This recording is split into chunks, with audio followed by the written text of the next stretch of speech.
ये कहानी है प्रिया की, जो रोज सुबह 4 बजे उठकर अमीर लोगों के घरों में झाड़ू पोछा करने जाती है। प्रिया एरिया के सारे बड़े बड़े घरों में काम करती ताकि अपने सपने पूरे कर सके, लेकिन समाज के ताने और तिरस्कार उसके भोले मन को तोड़ रहे थे। अरे मनहूस, पूरे घर में कहाँ चप्पल पहन के घूम रही हो? और ये क्या, उधर कहाँ कमरे में तुम जा रही हो? मैडम जी, मैं सिर्फ सफाई कर रही थी। प्रिया, मुझसे थोड़ा दूर रहकर बात किया करो। गंदी झुग्गी वाली, 10 बार बोला है कि पूरे घर में मत घूमा करो। अपना काम करो और निकलो यहाँ से। मैडम, मैं बस इस कमरे में रखी आईएएस की किताबें देख रही थी, सच में, और कुछ नहीं देख रही थी। तू और तेरा परिवार हमेशा नीच काम ही करोगे। पढ़ाई लिखाई तुम्हारे बस की बात नहीं।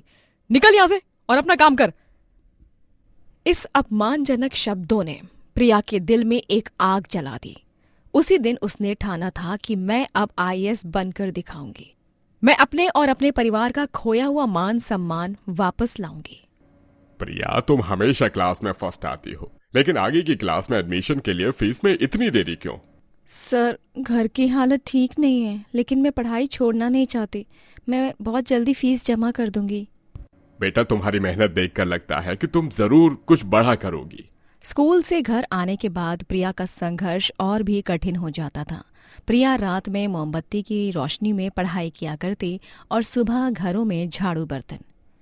अरे सुनीता, तेरी बेटी रात रात भर जाग कर करती क्या है? पढ़ाई करती है दीदी। अरे हाँ, लड़की है, ज्यादा पढ़ लिख गई तो घर से भाग जाएगी। इससे अच्छा है काम सीख ले। हाँ यार, लड़कियों को इतना पढ़ाना ठीक नहीं है, बिगड़ जाती हैं। माँ, ये लोग हमेशा ऐसा ही क्यों बोलते हैं? बेटा, तू इनकी बातों पर ध्यान मत दे। तू पढ़, तेरे पापा और मैं तेरे साथ हैं। हाँ बेटी, चाहे हमें भूखे रहना पड़े, लेकिन तेरी पढ़ाई नहीं रुकेगी।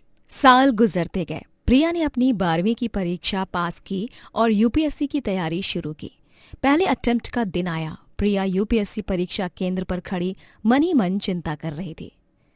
भगवान, मेरी मेहनत सफल हो जाए, बहुत बहुत मुझे उम्मीदें हैं। लेकिन किस्मत ने एक और इम्तिहान लिया। पहले अटेम्प्ट में प्रिया फेल हो गई। रिजल्ट के बारे में जानने के बाद हर कोई उसका मजाक उड़ाने लगा, जैसे कि सबसे पहले श्रीमती वर्मा ने उसका मजाक उड़ाया। हाँ देखा, कहा था ना मैंने, तुम्हारे बस की बात नहीं है। झाड़ू पोछाई तुम्हारा काम है, समझी? अरे प्रिया, कितने सपने देखे थे, अब समझ गई होगी अपनी औकात।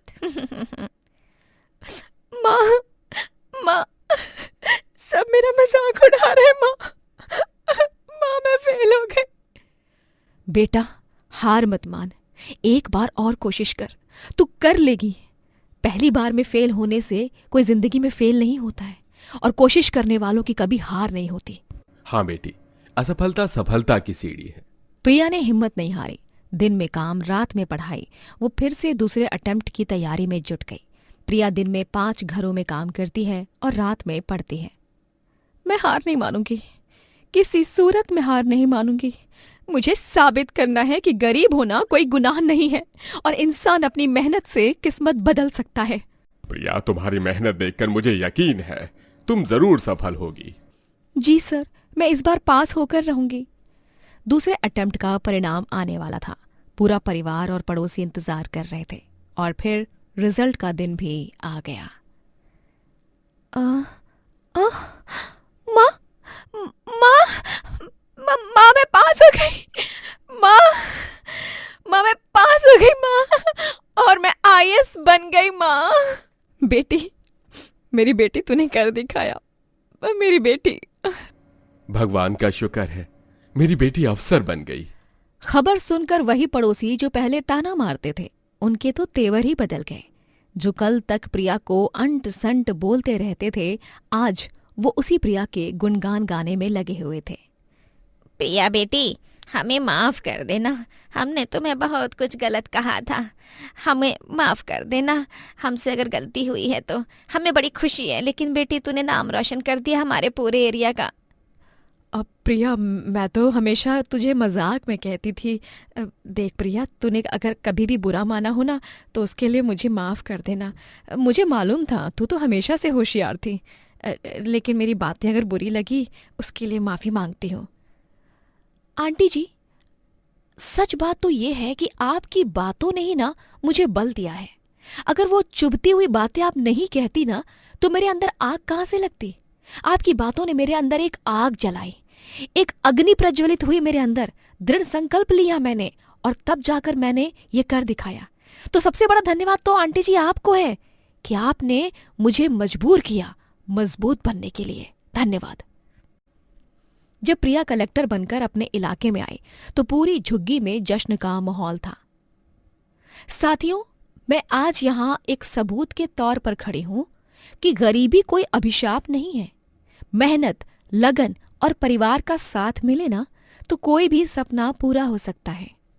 आपकी पैदाइश आपकी पहचान नहीं है, आपकी मेहनत और सपने आपकी असली पहचान है। और अगर मैं ये कर सकती हूं तो आप भी कर सकते हैं। कोई भी बच्चा किसी भी घर में पैदा हुआ हो लेकिन अपने दृढ़ संकल्प से ना अपने सपने पूरे कर सकता है। पूरा एरिया तालियों की गूंज से भर गया और अपना भाषण खत्म करते ही वो सीधा मास्टर जी की तरफ भागी और खुशी से उसने मास्टर जी को चरण स्पर्श किया। प्रिया, तुमने हम सब का नाम रोशन किया है। सर, आपने हमेशा मेरा साथ दिया और ये सफलता ना आपकी भी है। प्रिया ने अपना पहला आदेश साइन किया, हर झुग्गी में मुफ्त शिक्षा केंद्र खोलने का। प्रिया के इस फैसले के बाद सभी गरीब बच्चों को मुफ्त एजुकेशन मिली और उनकी किस्मत और भविष्य को चमकने का एक सुनहरा मौका। प्रिया की कहानी हमें सिखाती है कि शिक्षा सबसे बड़ी ताकत है। समाज का व्यवहार हमें तोड़ेगा या मजबूत बनाएगा, ये सब हमारे संकल्प पर आधारित है। आप मजबूर हो सकते हैं, गरीब हो सकते हैं, लेकिन अगर ठान लें तो एक दिन मजबूत भी हो सकते हैं। गरीबी कोई बाधा नहीं बल्कि मेहनत करने की प्रेरणा है।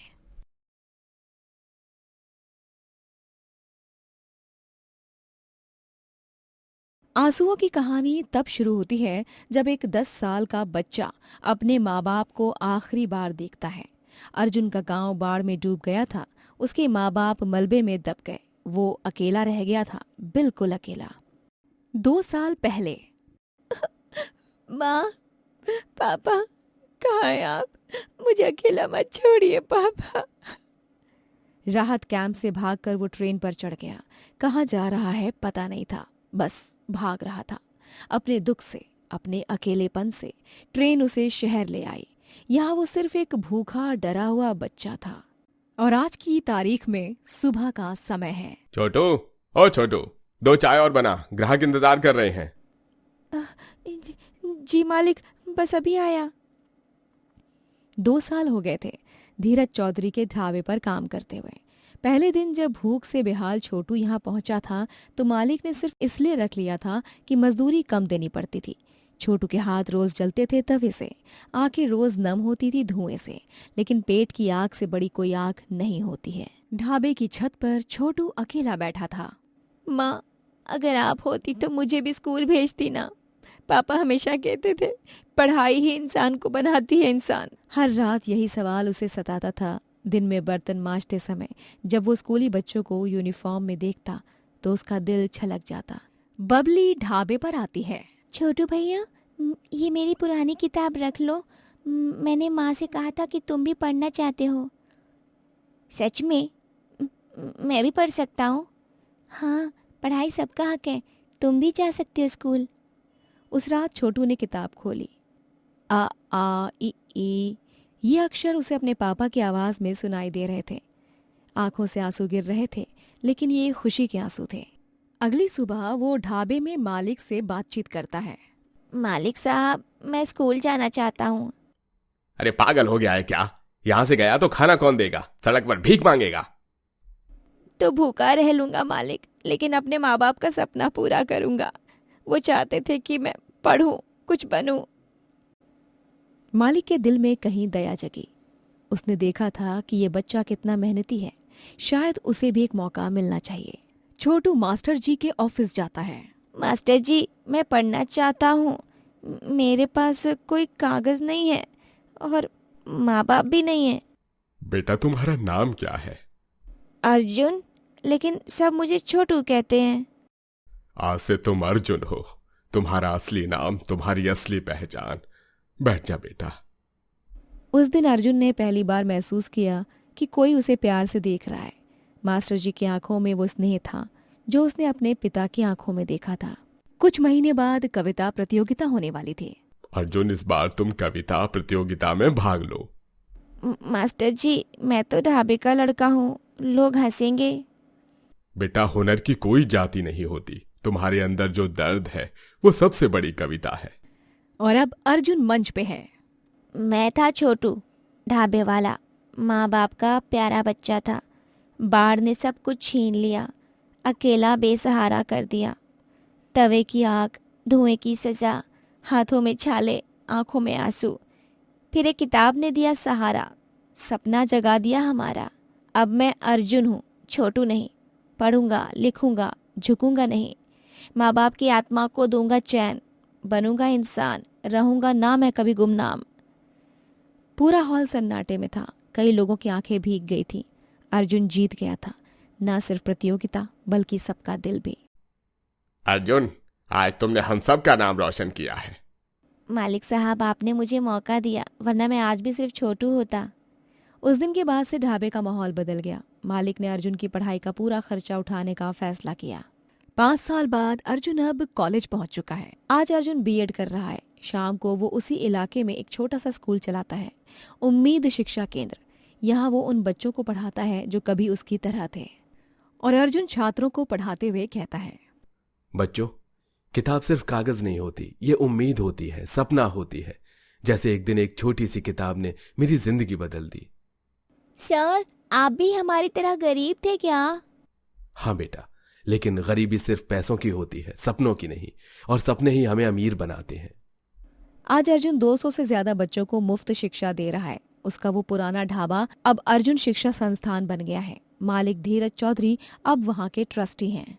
अर्जुन इमोशनल होकर अपने माँ पापा की तस्वीर के सामने खड़ा होकर कहता है, माँ पापा, आपका बेटा अब छोटू नहीं रहा। आज वो अर्जुन है जो दूसरों को उम्मीद बांटता है। मैंने आप दोनों का सपना पूरा किया।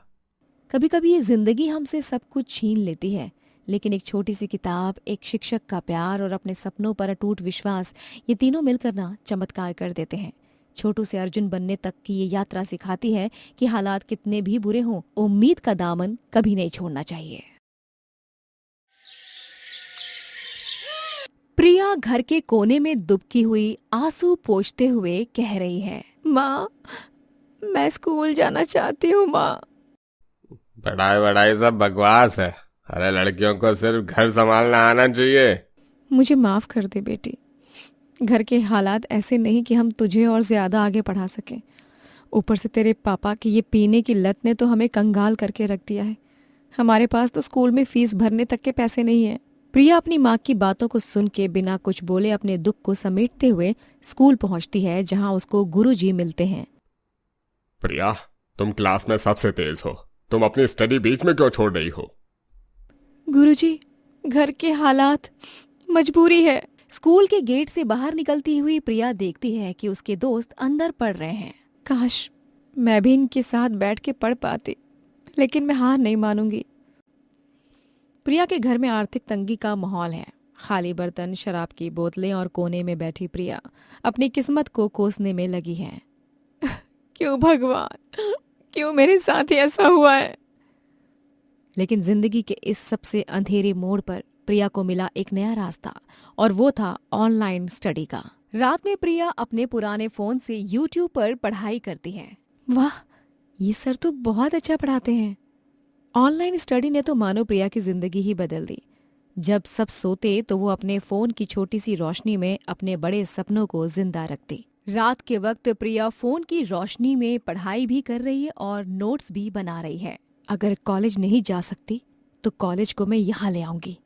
फिजिक्स, केमिस्ट्री, मैथ सब कुछ सीखूंगी। वो ऑनलाइन सर सही कहते थे, नॉलेज की कोई बाउंड्रीज नहीं होती। 2 साल तक प्रिया ने रात की नींद हराम की। जब गांव सोता था तो प्रिया जागती और सीखती रहती। कुछ समय बाद प्रिया अपने गांव के बच्चों से मिलने जाती है। वहां वो देखती है कि बच्चे खेल रहे हैं। और छोटू बेटा, पढ़ाई कैसी चल रही है तुम्हारी? दीदी, हमारे गांव में तो कोई स्कूल है ही नहीं। पढ़ने का बहुत मन है मगर किताबें ही नहीं है। छोटू, तुम्हारी बात सुनकर मुझे अपना बचपन याद आ गया। बस अब और बच्चों के साथ वैसा नहीं होगा जैसे मेरे साथ हुआ। मैं अपने दम पर एक लाइब्रेरी खोलूंगी। प्रिया अपने छोटे से कमरे को लाइब्रेरी में कन्वर्ट करती है। प्रिया, लोग क्या कहेंगे? तेरे पास तो कोई डिग्री भी नहीं है। माँ, डिग्री कागज पर होती है, नॉलेज दिमाग में होती है, और मैंने 2 साल में बहुत कुछ सीखा है। बेटी, मैंने तुझे बहुत तकलीफ दी है। अब तू जो भी करना चाहती है मैं सपोर्ट करूंगा। पापा, बस आपका साथ ही काफी है। प्रिया ने अपनी ऑनलाइन लर्निंग के कॉन्टैक्ट्स का फायदा उठाया। उसने सोशल मीडिया पर भी पोस्ट बना के बुक डोनेट करने के लिए अपील की। कुछ दिनों बाद किताबों के ढेर सारे पैकेजेस आने लगे। अरे प्रिया जी, आपके लिए बहुत सारे पार्सल्स आए हैं। वाह, इतनी सारी किताबें! अब तो सच में लाइब्रेरी बन जाएगी। प्रिया किताबों को कैटेगरी वाइज अरेंज करती है, हैंडमेड पोस्टर्स लगाती है। साइंस यहाँ, मैथ्स यहाँ, स्टोरीज यहाँ, बिल्कुल प्रोफेशनल लाइब्रेरी की तरह। वाह बेटी, तूने डिग्री के बिना भी इतना सिस्टमैटिकली काम किया है। माँ, डिग्री सिर्फ एक सर्टिफिकेट है, असली टीचर तो पैशन और नॉलेज से बनता है। प्रिया का जुनून एक तरफ और दूसरी तरफ गांव वालों की बातें। पहला दिन था, गांव के लोग संदेह से देख रहे थे और बातें कर रहे थे। अरे यो लड़की लाइब्रेरी खोल रही है, इसके पास कोई डिग्री भी है? अरे पहले तो खुद स्कूल छोड़ी बैठी है, अब बच्चों को पढ़ाएगी। लोग कुछ भी कहे, मैं अपना काम करती रहूंगी। प्रिया हार नहीं मानती है और काम शुरू कर देती है। पहले दिन सिर्फ 2-3 बच्चे झिझकते हुए आते हैं। दीदी, हम पढ़े लिखे नहीं हैं, क्या हम भी आ सकते हैं? बेटा, लाइब्रेरी उन्हीं के लिए है जो पढ़ना चाहते हैं। आओ, मैं तुम्हें स्टोरी सुनाती हूँ। पहले हफ्ते सिर्फ 5 बच्चे आए, लेकिन प्रिया का कॉन्फिडेंस हिला नहीं। उसे अपनी काबिलियत पर पूरा भरोसा था। देखो बच्चों, साइंस सिर्फ बुक में नहीं, हमारे अराउंड में है। ये पंखा कैसे चलता है, ये बल्ब कैसे जलता है। वाह दीदी, आप तो बहुत अच्छा पढ़ाती हैं। दीदी, आपने कहाँ से सीखा? इंटरनेट से, बुक से, और सबसे ज्यादा मालूम है, अपनी चाहत, अपनी क्यूरियोसिटी से। 3 महीने में ही प्रिया की लाइब्रेरी गांव की सबसे पॉपुलर जगह बन गई। बच्चे सिर्फ किताबें ही नहीं पढ़ते थे, बल्कि प्रिया से प्रैक्टिकल नॉलेज भी सीखते थे।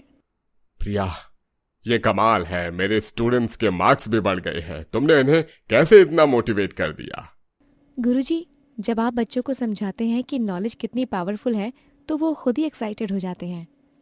प्रिया ने अपनी डिजिटल लर्निंग जर्नी को आगे बढ़ाते हुए अब गांव के बच्चों के लिए ऑनलाइन कंटेंट भी बनाना शुरू किया। गांव के वो लोग जो कभी उसके विरोध में थे, आज वही उसके गुणगान करते नहीं थकते। प्रिया बेटी, तुमने साबित कर दिया कि नॉलेज कोई सर्टिफिकेट नहीं मांगती। तुमने हमारे गांव का भविष्य बदल दिया। 1 साल बाद प्रिया का सपना रियलिटी बन चुका था। बिना डिग्री के, सिर्फ अपनी सेल्फ टॉट नॉलेज से वो एक पूरे गांव की जिंदगी बदल चुकी थी। दीदी, अब मैं भी इंजीनियर बनूंगा। मैं डॉक्टर बनकर गांव वालों की हेल्प करूंगा। मैं टीचर बनूंगी, बिल्कुल आप जैसी। ये मंजर देखकर आज प्रिया भावुक थी। प्रिया की आंखों में आंसू थे, लेकिन खुशी के। माँ, लगता है जो मैंने खोया था ना, उससे कहीं ज्यादा मैंने अब पा लिया है। बेटी, तूने तो पूरे गांव को स्कूल बना दिया।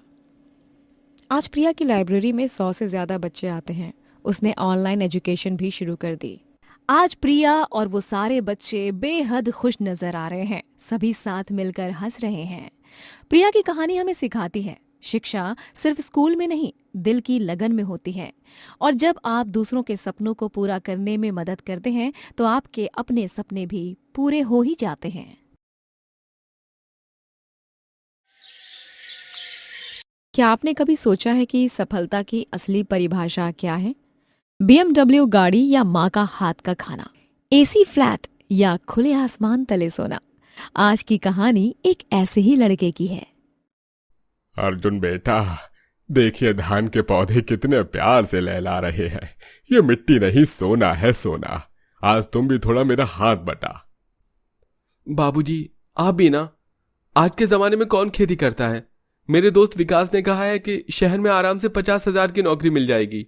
बेटा, शहर में अकेले कैसे रहेगा? तेरे खाने पीने का कौन ध्यान रखेगा?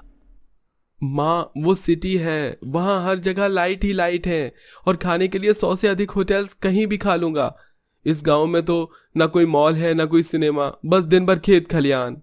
ठीक है बेटा, तुझे जैसा लगे सही है, मैं नहीं रोकूंगी तुझे। अर्जुन ने अपना सामान बांधा और शहर की ओर निकल पड़ा। पूजा की आंखों में आंसू थे। अर्जुन, मुझे डर लग रहा है। क्या तुम हमें भूल तो नहीं जाओगे ना? पागल, भला अपने लोगों को कैसे कोई भूल सकता है? जल्दी तो मैं भी ले जाऊंगा। यार अर्जुन, वेलकम टू मुंबई। यहाँ है असली जिंदगी, हॉल मॉल और यहाँ की नाइट लाइफ और भी बहुत कुछ। बस पैसा फेंक, तमाशा देख यहाँ का। लेकिन शहर की असलियत कुछ और ही थी। यार, विकास ये कमरा तो बहुत छोटा है और किराया इतना ज्यादा। अरे यार, यहाँ की जिंदगी ही ऐसी है, लेकिन सब कुछ स्टाइल में मेरी जान। यही है सिटी की रंगीन लाइफ, देखना। दिन बीतते गए, अर्जुन को एहसास होने लगा कि शहर में इंसान सिर्फ एक नंबर है। अर्जुन, ये रिपोर्ट गलत है। तुम गांव वालों की कुछ आता भी है या नहीं? गांव वाले? यहाँ सब मुझे अजनबी की तरह देखते हैं। एक दिन अर्जुन बीमार पड़ गया। शहर में उसका ख्याल रखने वाला कोई नहीं था। काश माँ होती यहाँ। गांव में तो पूरा मोहल्ला पूछने आ जाता था। यहाँ मर भी जाओ तो भी किसी को फर्क नहीं। अब तो विकास भी पता नहीं क्यों बात नहीं कर रहा। तभी अर्जुन की कंपनी में छटनी हुई। अर्जुन, कंपनी का कॉस्ट कटिंग चल रहा है, आपकी सर्विस टर्मिनेट करनी पड़ रही है। सर प्लीज, मैंने कोई गलती नहीं की है। अर्जुन के पास अब न पैसे थे न सहारा। विकास भी मुंह मोड़ गया। यार, तू अनएम्प्लॉयड है अब। मैंने तुझे नौकरी दिलवाई थी। अब बार बार मैं सिफारिश नहीं करूंगा तेरी कहीं भी। मैं अपना रेपुटेशन रिस्क में नहीं डाल सकता। दोस्ती सिर्फ अच्छे वक्त के लिए थी। जब पैसा था तब तक का दिखावा। जैसे ही सब कुछ छूट गया, दोस्ती का असली रंग दिखा गया मुझे इस शहर में। तभी पूजा का फोन आया। अर्जुन, बाबूजी की तबीयत बहुत खराब है, वो तुम्हारा नाम लेकर रो रहे हैं। क्या? मैं अभी आ रहा हूं। और हाँ अर्जुन, इस साल बारिश न होने से ना फसल खराब हो गई है। गांव वाले बहुत परेशान हैं। अर्जुन को लगा जैसे उसकी जड़ें हिल गई हों। जब अर्जुन गांव पहुंचा तो वहां का नजारा देखकर उसका दिल भर आया। अरे अर्जुन बेटा, आ गया तू। तेरे बाबूजी तुझे याद कितना करते थे। अर्जुन बेटा, तू आ गया। अरे मैंने तेरे लिए तेरे खेत को संभाल कर रखा है। बाबूजी, मैं कितना गलत था। मैंने आपको इस मिट्टी को छोड़ दिया। बेटा, घर वापस आ जा। शहर में अकेले कैसे रह रहा था? तभी रामू काका ने एक चौंकाने वाली बात कही। अर्जुन, तुझे पता है तेरे जाने के बाद बाबूजी ने क्या किया? क्या किया काका? उन्होंने ऑर्गेनिक फार्मिंग शुरू की। अब हमारी गांव की फसल शहर के बड़े होटल्स में जाती है। तेरे बाबूजी ने कहा था, अर्जुन को लगता है गांव में कुछ नहीं है, लेकिन यहाँ सब कुछ है। क्या मतलब? बेटा, मैंने तेरे नाम 15 लाख रुपए बैंक में जमा किए हैं। ऑर्गेनिक फार्मिंग से कमाए हैं। अर्जुन को समझ आ गया कि वो सोने की तलाश में कंकड़ के पीछे भाग रहा था। बाबूजी, मैं वापस नहीं जाऊंगा। यहीं रहकर खेती करूंगा। सच में अर्जुन? हाँ पूजा, शहर में मैं अकेला था। यहाँ मेरा पूरा गांव मेरा परिवार है। वहां पैसा था लेकिन प्यार नहीं। यहाँ प्यार है तो पैसा भी आ जाएगा। अर्जुन ने अपने बाबूजी के साथ मिलकर ऑर्गेनिक फार्मिंग को और भी बढ़ाया और गांव के लड़कों को भी शहर में भटकने की बजाय ऑर्गेनिक फार्मिंग से जोड़ा। साथ ही खेती को डिजिटल क्रांति से भी जोड़ दिया। बाबूजी, आपने सही कहा था। ये मिट्टी सच में सोना है। बेटा, सफलता वो नहीं जो दिखती है, बल्कि वो है जो दिल को शांति देती है। मिट्टी की खुशबू, यही है मेरी सबसे बड़ी दौलत। अर्जुन की कहानी सिखाती है कि हमारी जड़ें ही हमारी असली ताकत है। शहर की चकाचौंध पल भर की होती है, लेकिन अपनी मिट्टी का प्यार हमेशा के लिए है। अगर आप भी अपनी जड़ों को भूल गए हैं तो वापस लौट आइए, वहीं आपकी असली खुशी छिपी है। अगर ये कहानी आपको पसंद आई है तो लाइक करें, सब्सक्राइब करें हमारा चैनल। सूरज की पहली किरण के साथ ही शुरू हो जाता है रमेश के घर में संघर्ष का सिलसिला। गांव के बाजार के पास एक छोटे से कच्चे मकान में रहता है रमेश का परिवार। फूस की छत से रिसती बारिश और मिट्टी की दीवारों पर उभरी दरारें जैसे परिवार की पीड़ा को बयां कर रही हों।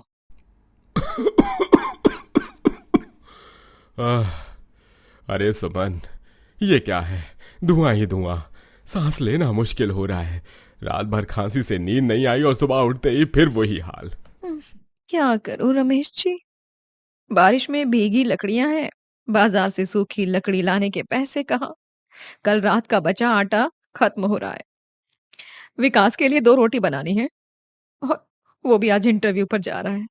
माँ, मेरी सफेद शर्ट पर काला धब्बा पड़ गया। इंटरव्यू में क्या सोचेंगे लोग? 3 जगह से रिजेक्शन मिलने के बाद ये आखिरी उम्मीद है। बेटा क्या करूं, सुबह से धुएं में आंखें जल रही हैं, धब्बा नहीं दिखा। इसी धुएं ने तो मेरी सेहत खराब कर दी। दवाई के पैसे नहीं, खाने के लाले पड़े हैं, और अब बहू भी आने वाली है घर में। कैसे चलेगा ये सब? रमेश के घर की यही कहानी थी, धुआं, खांसी और पैसों का अभाव। विकास की शादी के लिए चारों तरफ से कर्ज लिया था, छोटी सी जमीन का टुकड़ा भी गिरवी रखा था। एक तरफ गरीबी की मार, दूसरी तरफ समाज का दबाव। शादी के बाद विकास अपनी दुल्हन प्रिया को लेकर गांव आता है, जहां सारे गांव वाले उसका स्वागत करने और बहू को देखने आए थे। प्रिया शिक्षित और समझदार थी। अरे देखो तो गरीब की बहू क्या लाई है दहेज में अपने मायके से। सिर्फ एक गैस का चूल्हा, इतना ही। माँ जी, मेरे घर वालों ने मुझे बड़े प्यार से दिया है। लेकिन बेटी, गैस तो महंगी पड़ती है, हम सिलेंडर भरवाने के पैसे कहाँ से लाएंगे? माँ जी, सरकार की एक योजना के तहत है। अरे आने वाले त्योहार पर हर घर एक सिलेंडर मुफ्त मिलता है। हम उसका फायदा उठाएंगे और भविष्य की योजना बनाएंगे। आप चिंता मत कीजिए। प्रिया के मायके से आए हुए गैस चूल्हे से अब खाना बनने लगा। धुआं खत्म हो गया। घर की दीवारें भी अब काली पड़नी बंद हो गई थीं। आज पहली बार मैंने खांसे बिना आराम से सांस ली है। हाँ, घर में धुआं खत्म हो गया है, लेकिन मुझे चिंता है कि सिलेंडर खत्म होगा तो क्या करेंगे? माँ जी, आप चिंता मत कीजिए, मैं सब संभाल लूंगी। प्रिया, गैस का सिलेंडर तो मिल जाएगा, पर आगे का क्या? हर महीने नया सिलेंडर कैसे लाएंगे? हमारा घर बाजार के पास है, मैं यहीं से कुछ शुरू कर सकती हूँ। प्रिया ने अपने घर के बाहर, जो बाजार के करीब था, एक छोटा सा स्टॉल लगाया और खाना बनाना शुरू कर दिया। वाह, क्या स्वाद है! अरे रमेश की बहू के हाथ में तो जादू है। धुएं वाले चूल्हे पर ऐसा खाना कभी नहीं बन सकता। हाँ, गैस से बना खाना स्वादिष्ट और साफ होता है। सरकार की योजना के तहत आप भी एक फ्री सिलेंडर पा सकते हैं। लोग अब प्रिया के स्टॉल पर आने लगे, न सिर्फ खाना खाने बल्कि उससे सरकारी योजनाओं के बारे में जानकारी लेने के लिए भी। अब पूरे गांव में प्रिया दहेज में जो गैस का चूल्हा लाई थी, उसकी चर्चा दूर दूर तक फैल गई। क्या? रमेश की बहू? अरे गांव में भट्टी खोल दी। हाँ, गरीब का दिमाग चल गया है। सेठ जी, आप एक बार मेरा खाना चख कर देखिए, फिर कहिएगा। सेठ ने जैसे ही खाना चखा, उसके चेहरे पर मुस्कान आ गई। उन्होंने देखा कि लोग प्रिया के स्टॉल पर भीड़ लगा रहे हैं। इसमें तो पैसा है, बड़ा पैसा। शाम को प्रिया पैसे लेकर घर लौटी। परिवार हैरान था। पिताजी, ये रहा आज का कमाया हुआ पैसा। मैं इसे बचा रही हूँ अगले सिलेंडर के लिए। और देखिए, मैंने अलग से घर का राशन भी ले लिया। इतने सारे पैसे? अरे ये तो मेरे 1 महीने की कमाई से भी ज्यादा है। ये तो सिर्फ शुरुआत है पिताजी, मैंने अपने कुछ पैसे बचा कर रखे हैं। जब सरकारी योजना से फ्री सिलेंडर मिलेगा, तब हम इन बचे पैसों से अपना काम और बढ़ाएंगे। प्रिया का छोटा सा स्टॉल अब एक अच्छे रेस्टोरेंट में बदल गया था। उसने स्थानीय महिलाओं को भी काम पर रख लिया। प्रिया बेटी, मुझे तुम्हारे साथ एक प्रस्ताव करना है। आओ मिलकर व्यापार करें। मैं पूंजी लगाऊंगा, तुम अपना हुनर। सेठ जी, मगर मेरी एक शर्त है। आप गांव के हर घर में गैस कनेक्शन लगवाएंगे, वो भी सरकारी योजना के तहत। ठीक है प्रिया, तुम्हारी शर्त मंजूर है।